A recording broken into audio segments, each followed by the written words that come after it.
Alrighty, we're back. Never left. Still in the same room. Well, that's another room. This is a room. Oh, never mind. Okay, number 5. This one's one of my favorites. Confessions of the false prophet's dead soul. What? Confession of the false prophet's dead soul.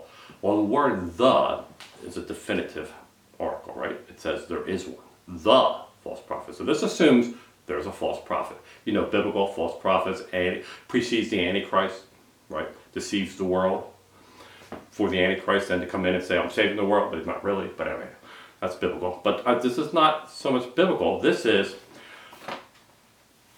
the Catholic Church is trying to figure out if this person, this political leader, who has done such horrible things and has lied forever, and there's been many in history, right? You can go from Hitler to whatever. You can go forward to current times. It doesn't say who it is. It says the false prophet. So you can assume who you think it is, or who maybe it might be. But anyway, it's a confession. So the Catholic Church is concerned that this person is so like the biblical false prophet. Is he? Because if he is, that is the advent to the Antichrist, which might destroy the church. So the church is very concerned about this. So this person is not in power anymore. This person is old.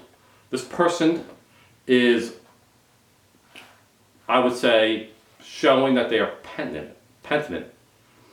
They're sorry. Penitent? Penetration? No.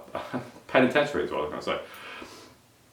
And they're showing they're sorry. So the church gets this priest to hear this person's confession. Confessions of the false prophet's dead soul. Dead soul is important in that. So the priest is like, he's kind of like, he doesn't have the greatest faith in the world, in the church, whatever. But he does his job, and he's like, he's going to get a nice reward at the end of doing this because it's going to be really a horrible thing to go through.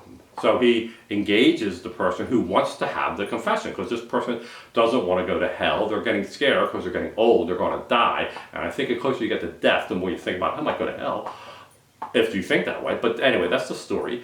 And this person starts going through the confession of this person, which takes some days because it's a tedious thing and there's a lot to go over. So what happens? Is this person the false prophet? What happens with the confession? What happens with this priest? And what is really disturbing to me is not only the false prophet, if it's determined, but the reward the priest gets. Yes, I have a very sick mind.